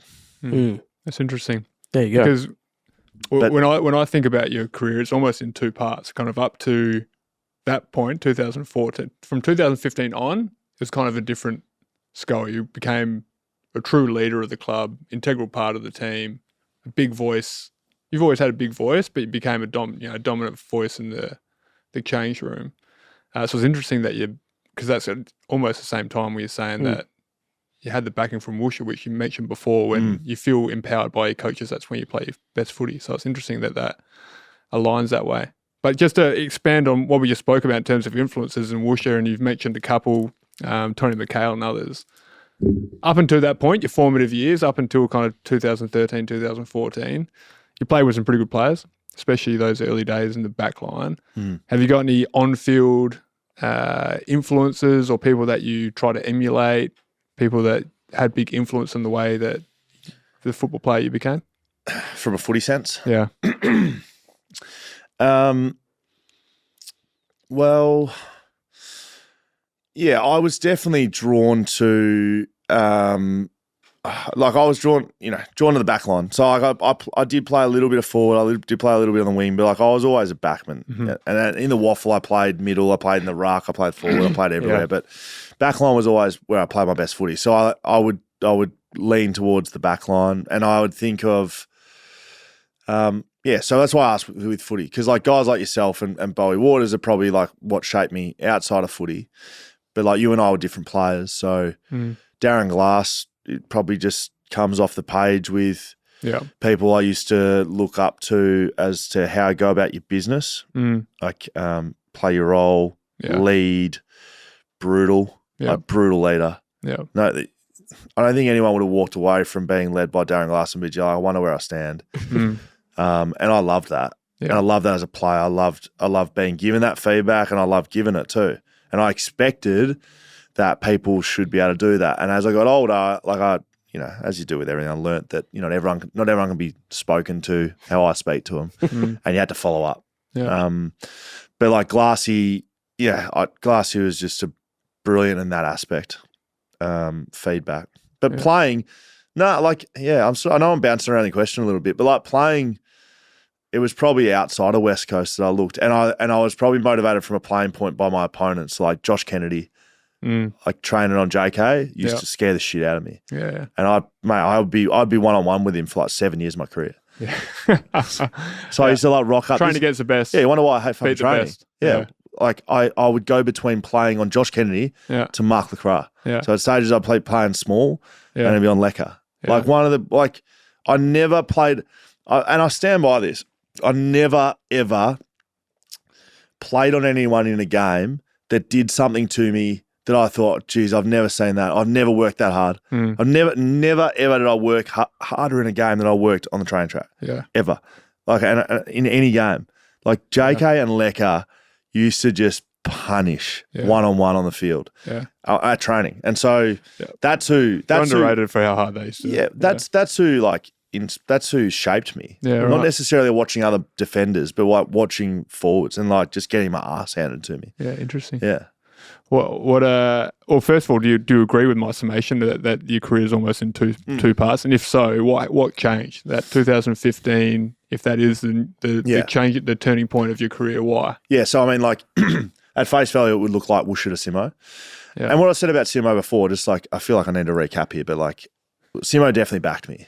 Yeah. But at stages he didn't. And I think he'd agree with that, but maybe he wouldn't. Big BackChat fan now. He's been on here. Yeah. He would have said it's a tactical thing. Yeah. No, and that's how footy goes. I don't hold any grudges over it. But it wasn't Simo to Woosha. It was, so 2014 was Simo's first year, and I was sitting out of the team. I think my first game under Simo was sub. So there was an element of the not backing. Yeah. That's not backing, whether you like it or not. You had to prove yourself all over again. Yeah, and that's me as a player. He had different interpretations of who I was and who I actually was and what my output was. But 2015, Mitch Brown and Eric McKenzie did their knees in the first round of the year. And so I went from fighting with them for a spot to me and Gov being the only two key backs on the list. Tom Barris was the only other one, and he was raw as they get. They weren't going to play him. Child. Yeah, and we spent the whole of 2015, it was like us or the highway, and I was the fullback. And I didn't spend every second week thinking, geez, am I going to play this week? If I was fit, I was playing. Yeah. And it was pretty much the only year in my whole career where I felt like that. Yeah. Where I was just We're looking at the board. I'm the guy. And that empowered you to be more of the voice inside the locker room, you think? And you didn't have to worry about how you were perceived or whether someone's coming to take your spot or... Like, I don't know if you want to tell or not, but like I remember that round one of 2015, I don't know if you got the stats in front of you, but we lost by a shitload. It was Freo, wasn't it? I don't know if it was round one, but we certainly... Early in the days, first 3 rounds, we lost by a fair bit. Got smashed by Freo in a derby. Yeah. And it was embarrassing. We had... round 3. Yeah. It was like 10 goals to nothing at quarter time. And I just remember coming in Monday morning and I thought about it. It wasn't like on the spur. I was just like, nah, not doing this. And I remember standing up in front of the back line and being like, boys, we can either just cop that and we just trail around on each other's man, and we don't help each other, and we just go into our shells and we get 10 goals a quarter kicked on us, and we might lose a few games by 6 goals. Not copping that. Or we do what we ended up doing, which is doing the opposite of that, which was everything for the boys. It doesn't matter who you're playing on. It doesn't matter who's one-on-one. It doesn't matter if you're out of position. You just fight to the death to help your mates, and we'll just figure it out. And with that turned into the Weagle's Web. But I remember it distinctly. And I remember it because I was on the exact opposite side of the fence. I was in the camp of, I'm not doing that again. We'll go back to defend, get on the back shoulder, and this isn't working. Let's just go back and just be one-on-one base. And then you were very strong, I remember, and you convinced me. And we thought, well, we've trained it. That's right. We trained it all. We've trained all pre-season. We'll either go even harder into it and give it a chance to breathe and see what it can be, or we just give up and we're going to be the same as every other team. And it was because of your strong voice. That's why when I think about your career, it's probably more from an off-field perspective. Obviously, on-field performance, you were in a great space, 15, 16, 17, 18, obviously. But from off-field, that's when you blossomed into a big personality in the change rooms as well. Did you embrace that kind of leadership? You started becoming a real mentor for the younger defenders, and was this around fines master areas? Yeah, probably somewhere there. I took that off, but Butsy was fines master for a long time. I did it for a lot of my things were like Butsy used to do it. So like the Magna, footy trips, fines. You picked the wrong guy to follow, mate. Looks used to be good looking. Like, we've gone downhill. But look, I don't know. I never sat around and thought like I want to be a leader, and I think I've always leadership's funny. I do think that my on-field probably held me back as a leader. I think my off-field leadership, once I figured it out a bit more, was probably stronger than some of our leaders at the time from an off-field perspective, but they played better and more consistent footy. Yeah. So I was never in a leadership group. But I did feel like a leader. I did feel like I was an influencer. I could change how things worked, and I had a strong voice and all of that, which is what good leaders have. But like I could never back it up with like consistent enough performance, and that was half my fault, half others. but mainly my fault. Yeah. So yeah, did I make a conscious decision of it? No. It was circumstance. It was like, well, you're the guy now. You got to stand up and lead. Yeah. And I loved it. I loved that year. It was my favourite year of footy by a long, long way. It was playing for each other. Wasn't a lot of rules. Be desperate. Play for your mates, and we made a grand final because of it. Lost the grand final. Hey, was that a correction? Yeah. No, it's just I do say made made it, grand final, lost it. yeah. Well, tell us about that week. It's the first grand final in your career. Was it first time you played in a grand final as well? 2015? 2006 premiership player, but 2006. Third grand final, but that's fine. Third grand final. 2005. So, then Rattled it. you would have had some leadership in you then for 2015. Yeah. Well, it's not about me, but I have a lot of regrets around 2015. You were one of only 3 players to play in a grand final. That's correct. You, Zaven, Sharrod. That's correct. Yeah. All in the back line. Yep. And Only West Coast player, right? only from a West Coast premiership. Yeah. Correct. Yep. So I won't elaborate too much, but I have a lot of regrets. Obviously, anyone that watched your game can see that we weren't prepared mentally. And I felt that week that it was somewhat of my job to help mentally prepare the team. Right. And that's a massive fail, really. So I've got, we can analyse that game for weeks, but this is more about Scully and how he felt leading in the game itself. How did you feel then from the younger, I mean, not younger, but like having older guys like Sputsy around who'd been there? That whole year sort of just felt, not a blur, but it just felt like we're just riding this wave, right? Like that, we're doing this thing in the back line that no one really knew what we were doing. And it genuinely felt like that. We'd rock up and like forward lines would not know what was going on. It was hilarious. That's why it's so fun. It was so fun. Yeah. I remember playing Richmond at the G, and like Hardwick come out and spoke about it. He's like, I don't know what's happening behind the ball. It was so funny because there was no science to it. No. It was like play for your mates and like stand in a dangerous position. It's pretty much it. Did you have forwards going like, what are you guys doing? Yeah, but like you could they didn't say that. Yeah. We could see it in their eyes. And the best thing I remember from that year is not necessarily the way we played, but the way we communicated. Because we'd all be playing off our man, there would be constant talk and the forwards couldn't speak to each other. Right. Like we'd just be speaking over them and they'd be almost looking at us like, oh my God, like shut up. But we just had to talk all the time or point or go over there or I'm running, and just read cues off each other. My reflection of 2015, it was life goal come true, making a grand final. Massive footy nuffy. To walk into a list in 2006 and to learn off all the best and then, feel like 2015 was a great year for me personally and we were together and we had this run through finals where we knocked off Hawthorn. It was just like we're just rolling. And to me, it was just like, we'll just win the grand final. We beat Hawthorn in the qualifying. We'll just do that again. We've just done that 2 weeks ago. Like, we don't need to do too much different there. Piss.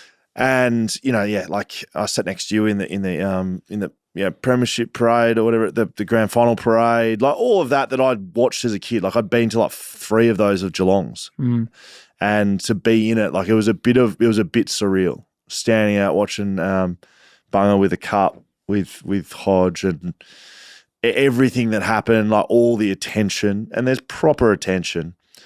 I bought grand final tickets for everyone. Like we got some free ones, but like exhausted that, buying tickets for all family, buying airfares and hotels for my family here. It was like everyone come. We're gonna win a premiership. I had 2 tables at the dinner after the game because when we won it was going to be this and that. And then I remember standing out in the MCG, I was 1 for pre-game. Never used to go on game. I never used to go out on ground pre-game. Yeah. Especially that period, I don't need to see it. I know what I'm here for. I don't need any more running around. I'm going to warm up. I don't need to warm up before I warm up. You were similar. Mm-hmm. Just get me going in the warm up. I don't need to go on. The boys now, you see blokes doing strides out there. 2 hours for the game, then free run. Don't need to do it. I've got plenty of time in the game to warm up, and I'll be warm when I start. Yeah. But I remember standing out there, like in the middle of like when we should be sort of getting ready and taped and warming up, and watching all the grand final sprints and watching them set up the things. Like, how many people here? This is amazing. Like, what the fuck am I doing? And I remember warming up on the ground. So you go underground warm up, and then you come up, and 7 minutes before the game, you come up, do on ground warm up, and then you're into the game. And I remember doing strides out of the goal square, and one thinking, this is the loudest I've ever heard anything. It was like a dead noise. It was so loud. It was like so loud that it wasn't even loud. Yeah. It's like couldn't hear anything. And then thinking like, fuck, it's hot. Like, how hot is it out here? And then the third thing was like, and I don't feel like I can run at all. I felt like in the warm up, my legs were made of lead, and it continued into the first quarter. I remember just like I've never felt before, and I was physically fine. I was totally fine physically, and so yeah. What do you think it was? I didn't thought about like playing the game. Like, how was I going to beat my opponent, and how are we going to like beat Hawthorn? All the mental came. I was like, yeah, I want to win a premiership. Yeah. What are you doing? Like, you got to beat a team. Yeah, interesting. just spend no time during that week. Who was your matchup? Oh, I played on Shoemaker for a bit. I just been tall. Like, I was the deepest. I was always the deepest tall, and Gov was the highest tall. So it would have been whoever was deep. And like, I didn't play. I don't look back on that game and think, gee, I played terribly, but I didn't play well. Turned the ball over for a goal. That Hodge goal, literally just fell over my own feet. That's a perfect example. If you watch that, you know the Hodge goal? Yeah. You got turned inside out. That Hodge goal. Yeah. Did your ankle. Mate, if you watch the vision, and no one watches me because they're watching Hodge, but I literally just fall over in a hump. I'm just like trying to turn, one of the most agile players out there probably, and I just fall over my own feet. half break my ankle. Yeah, right. On nothing. Just by myself. And it's a perfect example of how I felt. Yeah, and then we lost. You think you played the game? So you're saying you just underprepared, you think? Yeah. I thought you were just going to ride the wave of emotion, let the game be the day. Yeah. It's a grand final. I'll be up and about when the time comes. Yep. Yeah. Interesting. No preparation whatsoever.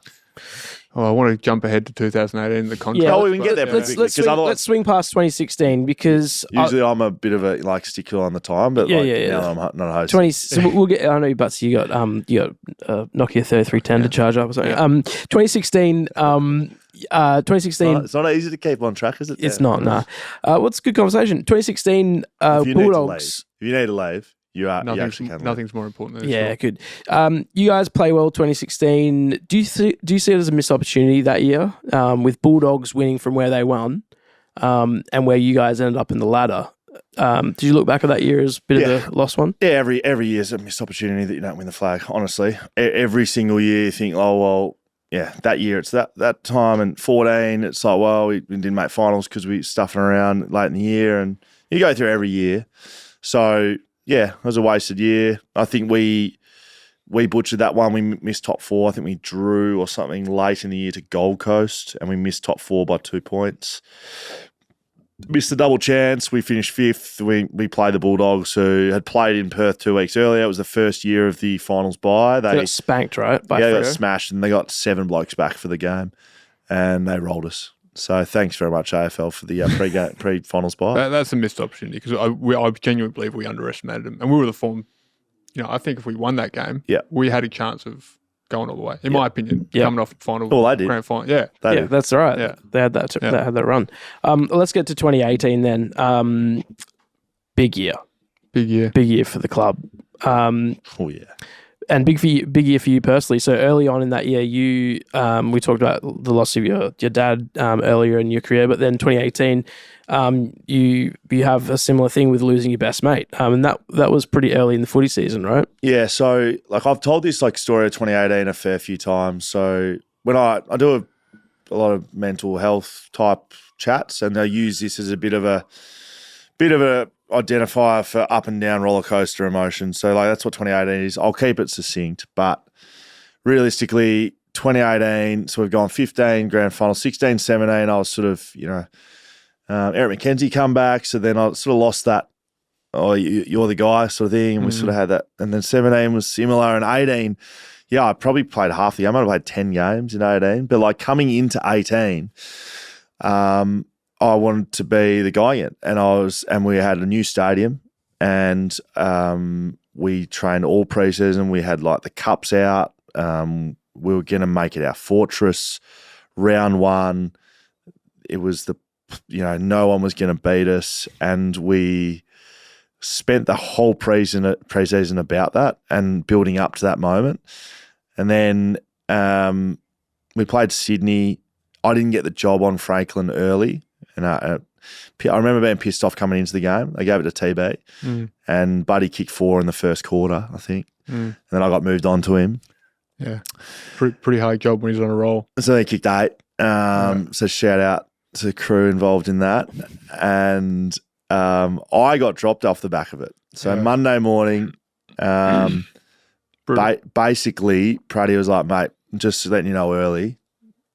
You're in trouble. Yeah, you're in trouble this week. And in that same meeting, I had a phone call from one of my really good mates back home. So we'd built up, going to win this game. We lose the game, first game at Optus Stadium.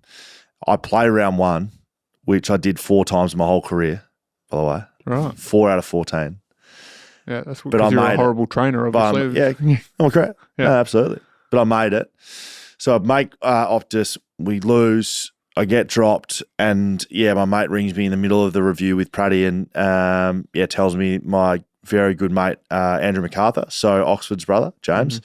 So twin brothers we went to school with, who, my mates from school, all very close, and these 2 boys are in that really tight group. Andy was cycling in Sydney and early in the morning before work and went around a truck door opened. He swerved to miss it, clipped it, and got thrown into traffic and basically died at the scene. So my season went from can't believe I've done it, of playing round 1, to getting beaten, lost the game, felt like it was my fault, lost a mate like that, and then it was just a shit show. Went back. I don't think I learned a lot of the lessons from Dad. I didn't deal with that overly well. I considered, especially early, not going back to Perth. I genuinely considered just, I had a big sort of visual reaction of like, not worth it. Right. What's the life? point? What are we doing here? Yeah. Like, why am I in WA, busting me balls, getting dropped, not getting played? It all flows into one, right? You think you're so defined by football when you're playing. And I just remember thinking, like, I don't really want to do this anymore. And I had like serious thoughts of not coming back. Didn't get back into the side until middle of that year. Round 8. Yep. Yeah. So you played round 1 and then round 8. Yeah. So and then you played round 14 your next one. So correct. So round 8 was a bit of a like outlier, and again, sort of in and out again. I've spoken about this a lot. I was drinking a lot. I was dealing with the grief of losing my mate suddenly, while probably simultaneously dealing of losing my father 6 years prior that I'd never dealt with properly. And then it just, again, like it was another moment where I needed another jolt of whatever that was. And this one was the birth of my first son, Nash. Yeah. So he was born in the middle of June, and that was my jolt. That was I got something bigger than just myself to worry about here. Yeah, you boys don't know what it's like. So that was my jolt. It was like, pull your head out of your ass. Yeah. Not about you. Yeah. Get your shit together.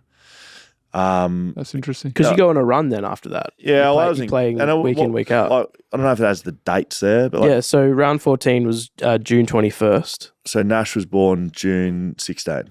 Yeah. So after that, you go 14, 15, 16, 17, 18, 19, 20. Yeah. In a row after. So, wow. Yeah, and it was literally like that. It was like, sort your shit out, get back to work. Change. And mindset change. And opportunities happen and started playing great footy. And I was in the team in the last round of the year against Brisbane. We won.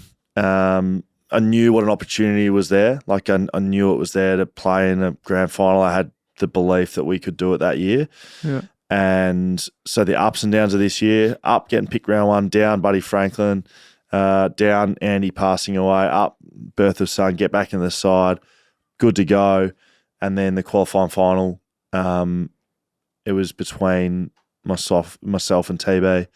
Jets had been out in the Brisbane game, and they were picking between TB and me. I was trying to argue they should have played 3 talls. But they're like, Collingwood didn't even have a tall. They had Brody Marchek, and then that's about it. So it was a hard argument to give. And the biggest down out of all that stuff I've just spoken about Dad, about Andy, about getting dropped, about not getting backed in, all that sort of stuff, homesick, anything. The worst I felt my whole career was Thursday evening before the Saturday qualifying final, when Adam Simpson's name come up on my phone, and wasn't a big long discussion. It was just, Sco, we're not going with you, mate. And I just went to absolute shit. Lost it with Simo.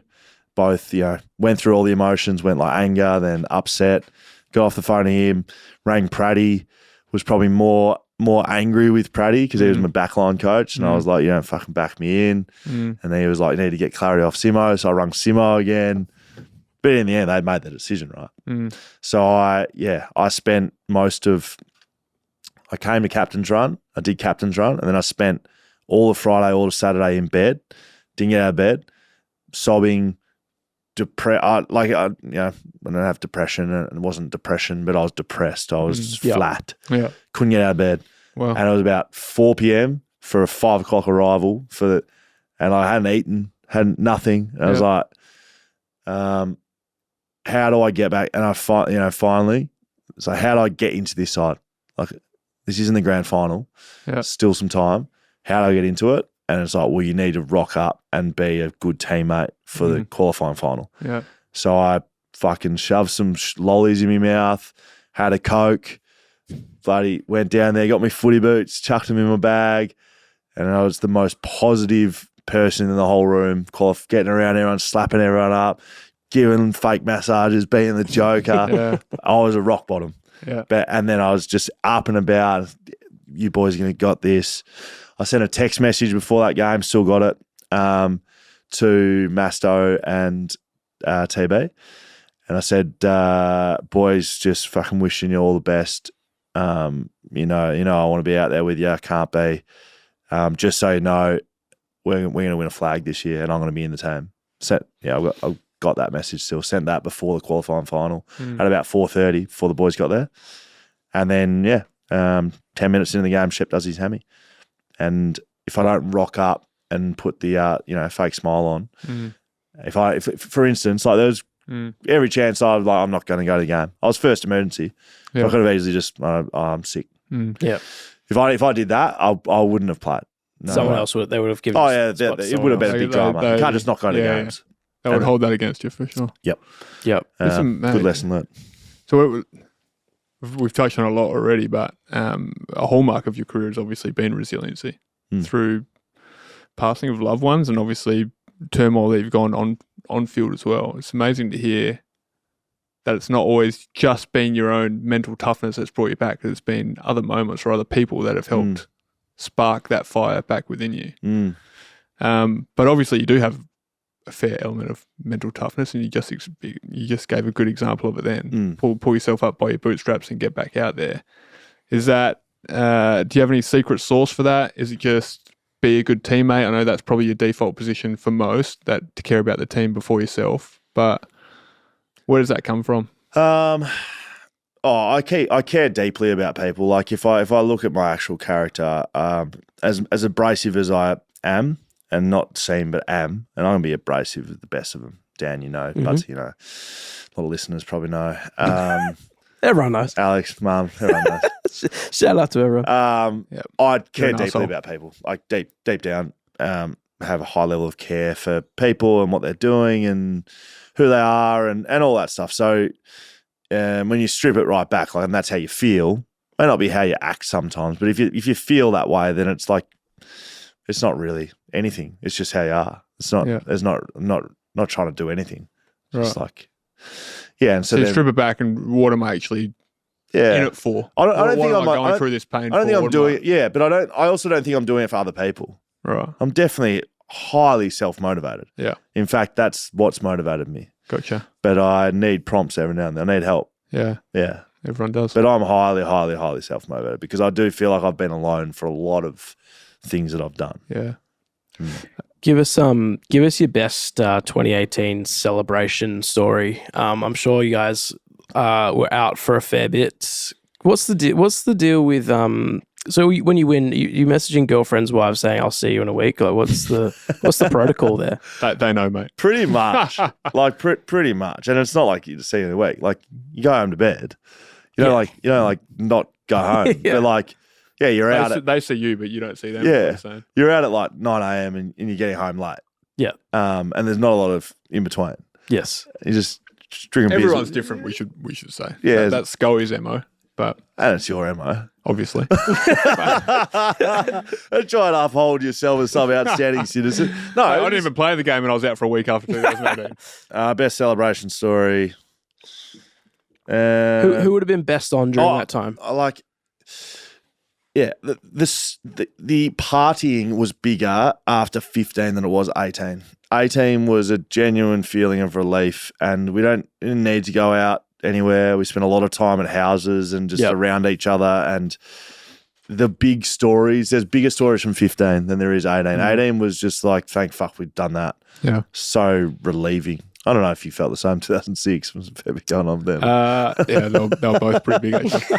I just wanted to take one little quick back step and then we'll move on up to after the grand final. But you mentioned before how you felt in the warm up. Yeah.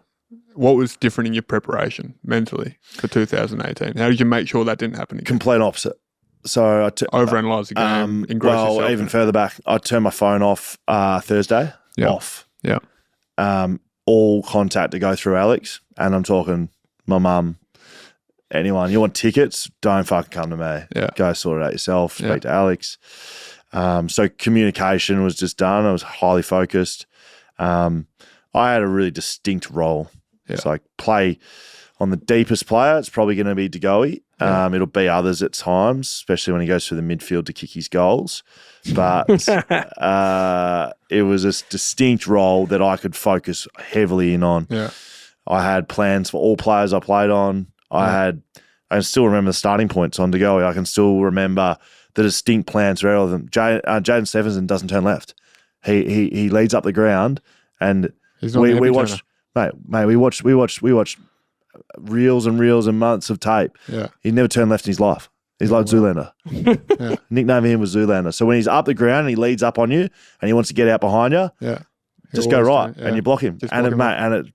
Daniel Pratt came up with that one, so shout out Pratty. Yeah, he was a good analyst of the game. But yeah, he's a good analyst of the game. And so I was just highly prepared. It's just so simple.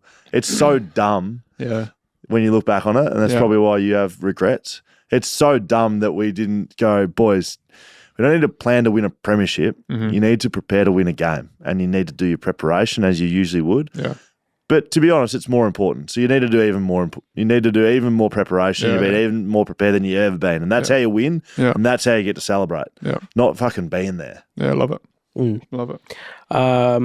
Selly's 2018, 2019 didn't go back to back. Shame. It's interesting. Dan's just skipped over the whole grand final, but I know you're skipping forward. But that's I mean, we. I know it's fine. You want to analyse the whole game? No, it's fine. No, it's good. And you played well. Move on. Great. Congrats. One of the best games of your career, if not the best, right? That's what you would say. 2020, random year for everyone, especially in footy, given that there was games without crowds and stuff because of COVID.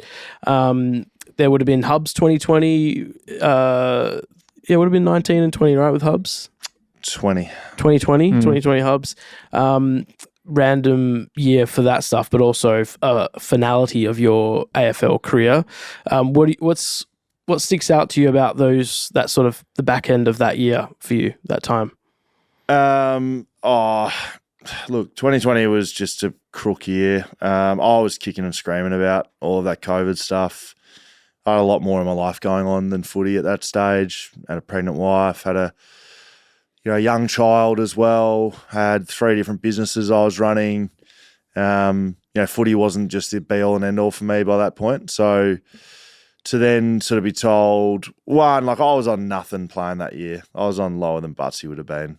I was on stuff all to start with, and I wasn't getting games. So I was on base plus matches. Matches, okay. I would have had a 6, maybe a 7. It might have been 70 grand plus matches. Oh, even the marketing. No, it was nothing, mate. It was nothing. And then when COVID happened, we got split in half. So I was on 35 grand base, and matches were half, and I wasn't playing. How much is a matchy?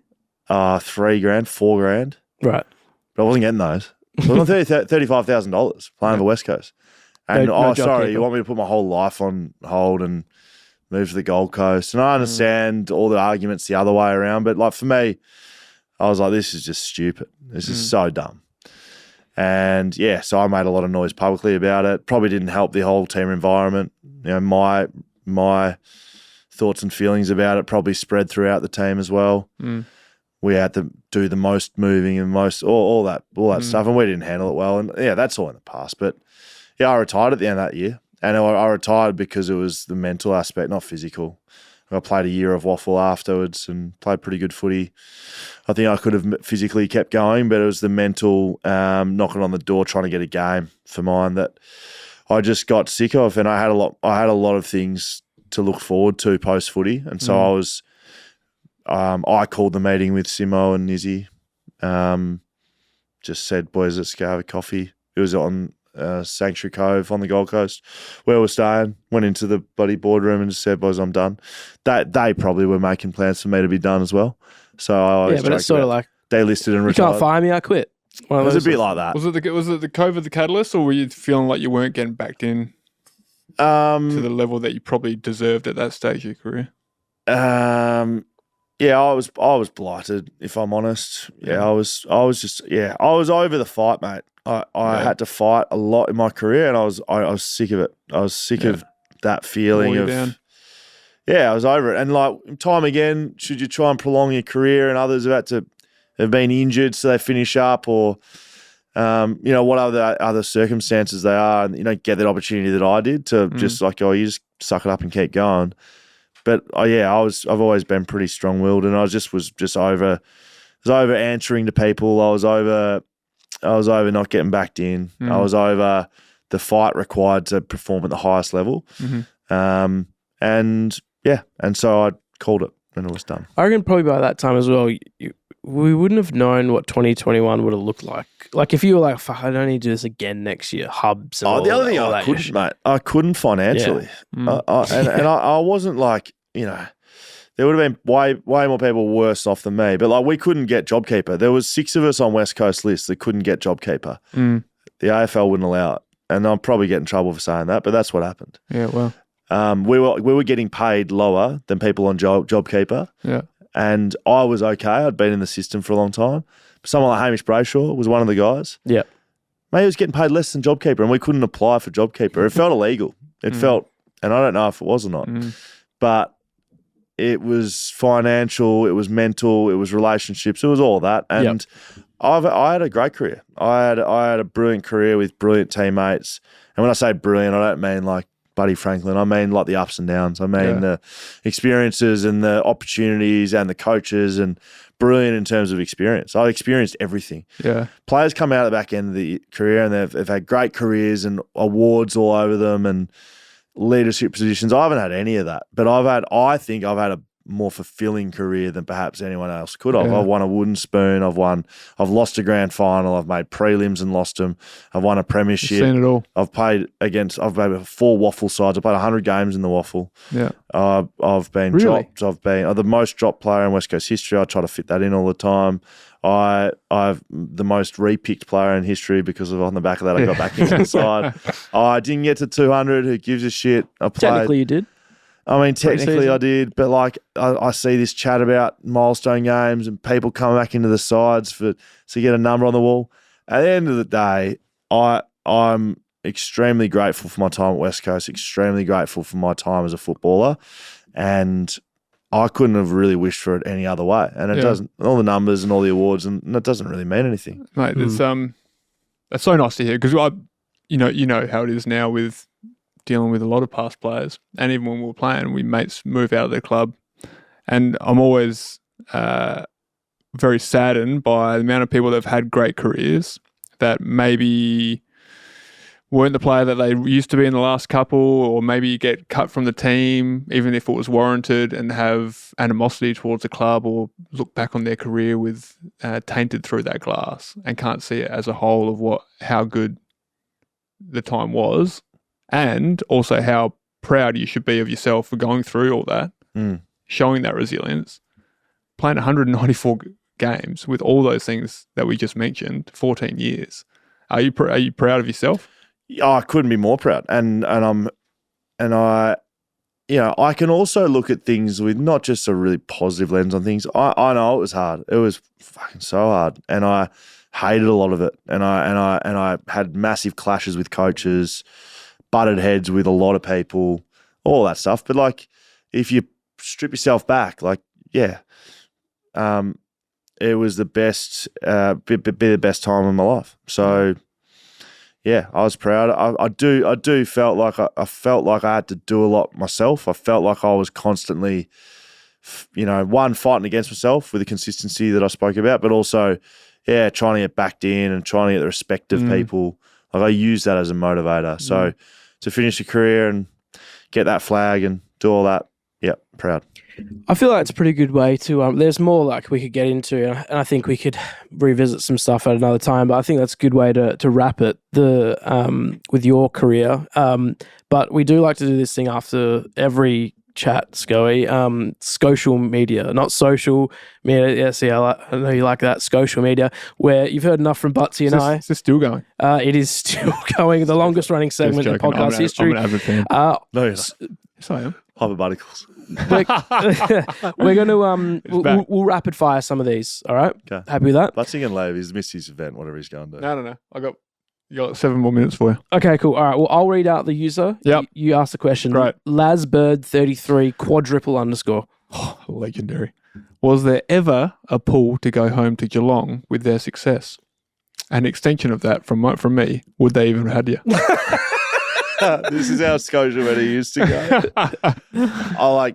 I would never have gone home to Geelong for the team, like to go and play for Geelong. It would just be to go For home. consideration at certain times with a family pull. Not really. Nah. There wasn't really a moment where I thought, other than 2018, but that wasn't to go home and play for Geelong. Yeah. It would have been just go home to Victoria. Yep. So no, not really. Oh, and to answer the second part of your question, was there many opportunities? Not really, All right. Azovich _13. Was 31 your first choice, or were there other numbers available? I don't think there was many others available. There was definitely opportunities to change from 31. Yeah. But once so Martin Nikoski was 31 before me. Yeah. And we had a very like a brotherhood type operation where you got to earn the 31. Yeah. And once you proved yourself. Yeah, once I proved that. Can't turn you back on that. Nah. You're 31 when you first came to the club? Yep. Yeah. Okay. And then so he moved that year. He went to 6 Yeah. and gave me the 31, gave me the 31 bathers, which were his, and gave me a bit of room in the front, fair to say. But, which you filled adequately. But when I left, I will say that one thing that pissed me off, and Simo knows about this, I didn't get to give my number to anyone. Yeah. Whether or not. Ah, right. I wanted to give it to Harry Edwards. It was too late by the time. Oh, he's going to be good too. Noxie. Best player you have been on the cans with? Best player you've been on the cans with, or best on the cans? Probably the best teammate. Who's the best teammate Does that count, to go or is with? it best person that's on the... There's a lot of nominations for this. Yeah. A lot of great drinkers. Too many to mention. Look, I enjoy Lewis Jetta's time, and I didn't answer your question with the greatest celebration. Can I answer? Yeah, go now. Yep. I don't know what it's called anymore, but it used to be Red Sea, Under the Sea, Over the Sea, in Subiaco. Subi. Yeah. Was it Buddha Bar? On one of the, I don't know what it's called now. Yeah, Gold Bar. Yeah, I think it's Gold Bar. Sea. Gold Bar. Yeah. There was a big bunch of us that went there one of the nights, Wednesday, maybe, after the grand final, fairly deep into proceedings. Yeah, as you do. Jets and I sat on the floor of Gold Bar at the bar with our backs against the bar in a corner that no one could use as service. It was like where they put the empty glasses. Oh, yeah. Kind of went through Non-service area. So it was like roped off, right? Yeah. And they were the area, we were saying, it's roped off for us, right? But it was, we sat on the ground for, I reckon, 3 hours, Jets and I, in our West Coast jumpers and our medals, and we drank pina coladas on the floor of Gold Bar, and it was It was just perfect. maybe just sat there, and I don't even know if we talked. We just sat there and drank pina coladas. Brilliant. And the great patrons of Gold Bar continue to feed us pina coladas. I could have been on an island somewhere in Hawaii, or I could have been on the floor of Gold As Bar. RSA, it's the absolute best thing. Yeah. Shout out. This is from Dougie McClure. What was your 2K at your peak? Best time? Can I guess? Yep. So What was yours first, just for reference? 626 Okay. at my best. Yep. I reckon Scully, in his early years, when we were doing the beep test, he would have got a better time. But by the time we were doing 2Ks, he wasn't the runner he used to be. So I'm going to say 6:34. Excuse me. Mate, my best was 6:11 and you can jam that. Wow. Was it really? Blacker, Smoked my you. brother. 6:11. Yeah. Yeah. Okay, it was I got Yours memories of feels you in your slower. last couple of years. 6:11's quick too. 6:11 is very quick. After that, That's top 10. Did you know you were like, oh, that was good, like that Yeah, run? it was good. What was your worst then? Because you weren't a consistent teens. I never went sub 7. I never went over above 7. 7. Yeah, but you were 640. 650. Yeah. I was about to say that's a big gap. Yeah. 626 was my best. 632 was my worst ever over free. And what was your weight differential? Yeah, consistent. 76 was my lightest. 105 was my heaviest. So you go and do So a I 2K remember- with I a remember 30 your kilo back on 650 your days. back. Go have his bloody 30 kilo back on your back, mate. Yeah, I'd be in trouble. This is from _Huntsy06. Good man. How did you cope with moving to WA from country Victoria at first? Country You didn't Victoria. tell your girlfriend story as well, which is always a great one. Yeah, well, Sorry yeah. if that brings up some. I mean, country. Well, just a little bit. I mean, country Victoria is like, you know, Geelong's not really country. It's a town. I'm not Correct. I'm not out in the paddocks. Right. Huntsy's It's a small from country city. Victoria. Yeah. It's Geelong, right? Look, I had a girlfriend at the time, and I didn't want to leave, so I rang my manager, said, call the interstate clubs. I don't want to leave. Wow. Call them, don't draft me. Right. So like, you know, Harley Reid, get on the phone, go, don't draft me. Like it probably comes He said, about. you're not in a position to make demands. Will. He pretty much just said like, Yeah. mate, that ain't happening. You only get No one drafted. cares. Yeah. And he actually put me in touch with a lot of really good clients he had around the league at other clubs, similar situations. And yeah, I cried my eyes out for a while there because I thought it was a good chance to be interstate drafted. And then the day I was drafted, all good. Yeah. All good. The day I entered Sam Butler's house in Kareen and saw a teammate jump through a plasterboard wall with a bike helmet on, I knew I was Was that your at home. first year? That was my first day, mate. First day. You picked me up in the white Magna and I didn't know who you were. So my first impression was who the fuck is this bloke? You and Bo Waters. Should I get into this car with him? You and Bo Waters picked us up at Yeah. Seashells in Scarborough in Yeah. a white Magna. I knew who Bo Waters was. No idea who you were. Yeah, fair enough. And we went to your house, Uh-huh. and then player will remain unnamed, but we had quite a few drinking games. Yeah. And within the first 12 hours of me being in Western Australia, I saw someone run and jump through a wall with a bike helmet on. Yeah.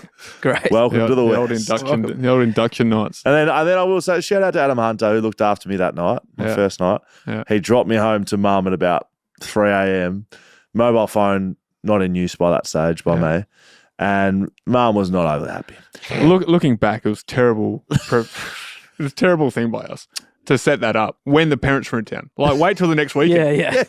I We did home to mum. First weekend Wait, they're they here. We didn't take crash them all someone. out drinking. We First day. get to know them, First like, day. and send them back to their parents at 4 a.m. Absolutely. Why don't you roll the Thinking, what futon kind out? of club are we? Futon out for Scully or What club something. are we dropping our kid off to here?